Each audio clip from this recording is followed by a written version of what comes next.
ദൈവനാമത്തിന് മഹത്വമുണ്ടാകട്ടെ. ക്രൈസ്തവ ഗോളത്തിൽ കഴിഞ്ഞ കുറേ വർഷങ്ങളായി അനേക ദൈവമക്കൾ പാടി ആരാധിക്കുന്ന മനോഹരമായൊരു പാട്ടാണ് ദൈവത്തിൻ സ്നേഹം ഹായത്ര ശ്രേഷ്ഠം ആയതിനാഴം ആർക്ക് വർണ്ണിക്കാമെന്നുള്ള പാട്ട്. അത് ഞാൻ എഴുതിയതാണ് എന്നുള്ളത് പലർക്കും അറിയത്തില്ല. ഒരുപക്ഷെ ഞാൻ എഴുതിയതാണ് എന്ന് പറയുന്നതിനെക്കാട്ടിലും ദൈവം എനിക്ക് നൽകിയതാണ് എന്ന് പറയുന്നതാണ് ഉചിതവും ശരിയും. 1987 നവംബർ മാസം 29 എൻ്റെ സഹധർമ്മിണിക്ക് നട്ടലിൻ്റെ കോക്സിസ് റിമൂവ് ചെയ്യുന്ന ഒരു സർജറി കായംകുളത്തൊരു ഹോസ്പിറ്റലിൽ വെച്ച് നടന്നു. ഞങ്ങളന്ന് ഞക്കനാൽ CSI ഇടവകയിലെ ശുശ്രൂഷയിലായിരുന്നു. എനിക്ക് അന്ന് മൂത്ത മോള് മാത്രമേ ഉള്ളൂ. ഓപ്പറേഷൻ കഴിഞ്ഞ് രാത്രിയിൽ ഞാൻ പാസനേജിൽ വന്നു. പിറ്റേ ദിവസം രാവിലെ ഞാൻ എഴുന്നേറ്റപ്പോൾ എൻ്റെ ഇടത്ത് ഭാഗത്ത് കലശലായിട്ടുള്ള വേദനയുണ്ടായി. അപ്പോൾ എനിക്ക് കിഡ്നി സ്റ്റോണിൻ്റെ പ്രയാസമുണ്ടായിരുന്നു. ഞാൻ വേദന സഹിക്കാൻ വയ്യാതായി ഛർദ്ദിക്കുവാൻ തുടങ്ങി. പാസനേജ് വേറെ ആരുമില്ല, ഞാൻ ഒറ്റയ്ക്കേ ഉള്ളൂ. തൊട്ടടുത്തുള്ള അയലത്തുകാരനെ വിളിച്ച് കാര്യം പറഞ്ഞു. അദ്ദേഹം പെട്ടെന്ന് ഒരു കാറ് വിളിച്ചുകൊണ്ട് വന്ന് എന്നെ അതേ ആശുപത്രിയിൽ കൊണ്ടാക്കി. ഡോക്ടർമാർ അത് നോക്കിയിട്ട് പറഞ്ഞു, ഇവിടെ ഒന്നും ചെയ്യാൻ പറ്റത്തില്ല, യൂറോളജി ഡിപ്പാർട്ട്മെൻറ്റുള്ള ആശുപത്രി കൊണ്ടുപോകണം എന്ന് പറഞ്ഞ് എന്നെ ഇമ്മീഡിയറ്റ്ലി കൊട്ടിയത്ത് ഹോളി ക്രോസ് ആശുപത്രിയിൽ കൊണ്ടുപോയി. ഹോളി ക്രോസ് ആശുപത്രിയിൽ ചെന്ന് എക്സ്റേയും ഒക്കെ എടുത്ത് നോക്കിയപ്പോൾ എൻ്റെ യുറീറ്റർ ബ്ലോക്കാണ്. അന്ന് സർജറി അല്ലാതെ മറ്റ് മാർഗമൊന്നുമില്ല. അതുകൊണ്ട് ഇമ്മീഡിയറ്റ് സർജറി പറഞ്ഞു പിറ്റേ ദിവസം തന്നെ എൻ്റെ ഇടത്ത് ഭാഗത്ത് 17 സ്റ്റിച്ചുള്ള ഒരു ഓപ്പറേഷനിൽ കൂടെ ആ കല്ലുകൾ മാറ്റി. അങ്ങനെ 2 ആശുപത്രിയിൽ മേജർ സർജറി കഴിഞ്ഞ് ഞങ്ങൾ 2 പേരും ഒരുപോലെ രോഗബാധിതരായി കിടക്കുന്ന സമയം ICUയിലെ വാസമൊക്കെ കഴിഞ്ഞ് വാർഡിൽ വന്ന്, അന്നൊരു വെള്ളിയാഴ്ചയാണ്, എൻ്റെ റൂമിൽ കിടന്നുകൊണ്ട് രാവിലെ 9:30 സമയത്ത് കർത്താവിനോട് ഞാൻ ചോദിച്ചു, കർത്താവേ, ദൈവം അനുവദിച്ചാൽ അടുത്ത വെള്ളിയാഴ്ച ഞങ്ങൾ പാസനേജിലുണ്ടാവും, ഞങ്ങളെ കാണുവാൻ സഭാജനങ്ങൾ വരും, അവരോട് ദൈവം എന്തിനാണ് ഞങ്ങൾക്ക് ഇങ്ങനെ ഒരു അനുഭവം തന്നത് എന്ന് ഒന്ന് പറയാനായിട്ട്. കർത്താവെ, അങ്ങേ ചോദ്യം ചെയ്യുകയല്ല, ഒരു സാക്ഷ്യത്തിനായിട്ട് എന്തിനാണ് ഇങ്ങനെ ഒരു അനുഭവം തന്നത് എന്നൊന്ന് പറയണമേ എന്ന് പ്രാർത്ഥിച്ചു കൊണ്ടിരുന്നപ്പോൾ രാവിലെ 9:30 സമയത്ത് വരാന്തിയിൽ കൂടെ ആരോ ഒരാൾ നടന്നു വരുന്ന ശബ്ദം കേൾക്കുവാനിടയായി. വിസിറ്റേഴ്സിനെയൊക്കെ വളരെ സ്ട്രിക്റ്റായിട്ട് റെഗുലൈസ് ചെയ്യുന്ന ഒരു ആശുപത്രിയാണല്ലോ. അതുകൊണ്ട് രാവിലെ വിസിറ്റേഴ്സ് ആരും വരത്തില്ല. അപ്പോൾ ഇത് ആരാണ് എന്നെ കാണാനായിട്ട് വരുന്നതെന്ന് അറിയാനായിട്ട് ഞാൻ തിരിച്ചു നോക്കിയപ്പോൾ സുസ്മേരവതനായി, ശുഭ്രവസ്ത്രധാരിയായി, പുഞ്ചിരിയോടുകൂടെ, സ്നേഹവാത്സല്യത്തോടുകൂടെ എൻ്റെ അടുക്കിലേക്ക് വരുന്ന എൻ്റെ പ്രാണപ്രിയനെ ആ പകൽക്കാലം കാണുവാനുള്ള ഭാഗ്യം കർത്താവ് എനിക്ക് തന്നു. എൻ്റെ അടുക്കൽ വന്ന് എൻ്റെ തലയിൽ കൈവച്ചിട്ട് എന്നോട് പറഞ്ഞു, ഒന്നിനുമല്ല മോനെ, നിന്നെ ഞാൻ എത്രമാത്രം സ്നേഹിക്കുന്നുവെന്നും എൻ്റെ സ്നേഹത്തിൻ്റെ ആഴം എത്രമാത്രമുണ്ട് എന്ന് നീ അറിയണം, അതിനുവേണ്ടിയാണ് എന്ന് പറഞ്ഞു. അങ്ങനെ 2 പ്രാവശ്യം എൻ്റെ തലയിൽ കൈവച്ചിട്ട് എന്നോട് പറഞ്ഞു, നിന്നെ ഞാൻ എത്രമാത്രം സ്നേഹിക്കുന്നുവെന്നും എൻ്റെ സ്നേഹത്തിൻ്റെ ആഴം എത്രമാത്രമുണ്ട് എന്ന് അറിയണം, അതിനു വേണ്ടിയാണ്. എത്ര നേരം എൻ്റെ തലയിൽ കൈവച്ച് നിന്നു എന്ന് പറയാൻ എനിക്കറിയില്ല. അല്പസമയം കഴിഞ്ഞപ്പോൾ അതുപോലെ മടങ്ങിപ്പോകുന്ന കാലങ്ങളുടെ ശബ്ദം കേൾക്കുവാനായിട്ടിടയായി.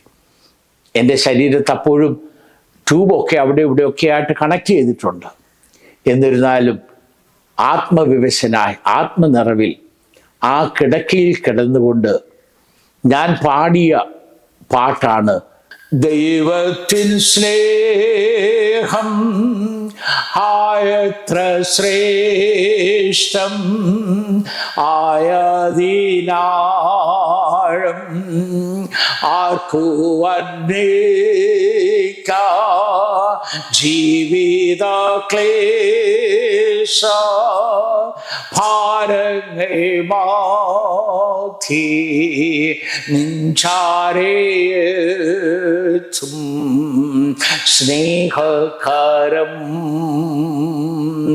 ജീവിത ക്ലേശ ഭാരങ്ങൾ മാറ്റി നിഞ്ചാരേത്തും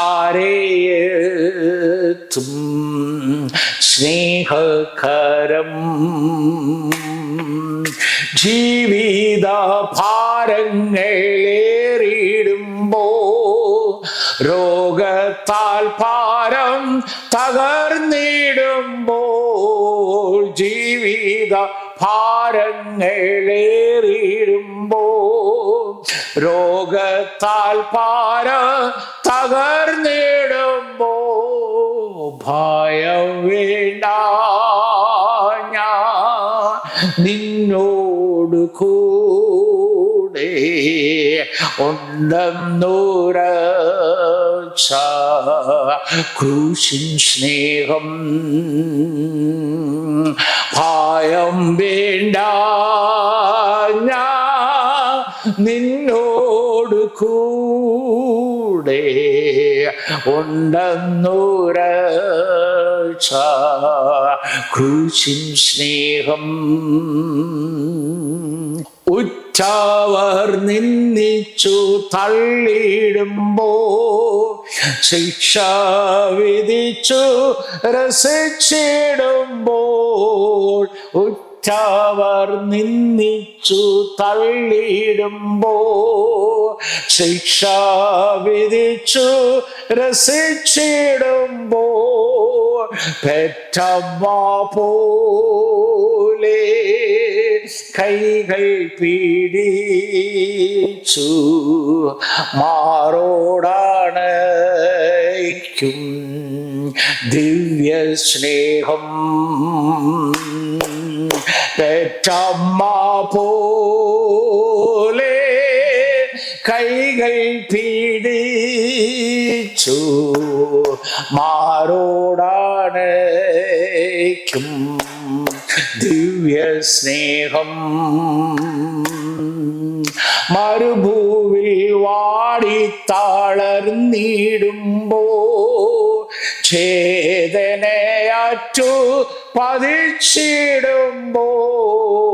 മരുഭൂവിൽ വാടിത്തളർന്നിടുമ്പോ ഛേദനയാറ്റു പതിച്ചിടുമ്പോൾ പുതുജീവൻ നൽകി പുതുശക്തിയേകി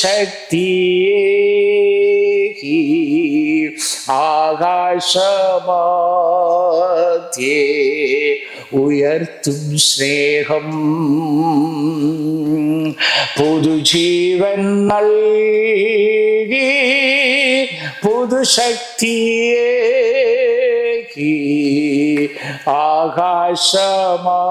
ആകാശമധ്യേ ഉയർത്തും സ്നേഹം ദൈവത്തിൻ സ്നേഹം ആയത്ര ശ്രേഷ്ഠ ആയതിനാഴം ആർക്കു വർണ്ണിക്കാം ജീവിത ക്ലേശ ഭാരങ്ങൾ മാറ്റി നിഞ്ചാരേത്തും സ്നേഹകരം ജീവിത ക്ലേശ ഭാരങ്ങൾ മാറ്റി നിഞ്ചാരേത്തും സ്നേഹകരം. ദൈവനാമത്തിൻ്റെ മഹത്വം ഉണ്ടാകട്ടെ. എനിക്കറിയാം നിങ്ങളിൽ അനേകർ ഈ പാട്ട് പാടുന്നുണ്ട്. എന്നാൽ പാടി ഇതിന് ദൈവം തന്ന ട്യൂണിൽ നിന്ന് സ്വല്പമൊക്കെ വ്യത്യാസം വരുത്തിയാണ് പല വീഡിയോ റെക്കോർഡിങ്ങിലും ഞാൻ കാണുന്നത്. അതുകൊണ്ട് ഈ പാട്ട് കേൾക്കുന്നവർ ശ്രദ്ധിച്ച് ഇതിൻ്റെ ഒറിജിനൽ ട്യൂണ് ഞാൻ പാടിയതാണ്. അതുകൊണ്ട് അത് പഠിച്ചിട്ട് ആ ട്യൂണിലേക്ക്, കാരണം അത് ദൈവം തന്ന ട്യൂണാണ്, ഞാൻ ട്യൂൺ ചെയ്തതൊന്നുമല്ല. അതുകൊണ്ട് ആ ട്യൂണിൽ അത് പാടണം എന്ന ഒരു അപേക്ഷയുണ്ട്. ഈ പാട്ട് നിങ്ങൾക്ക് എല്ലാവർക്കും അനുഗ്രഹമായി തീരട്ടെ എന്ന് പ്രാർത്ഥിക്കുന്നു.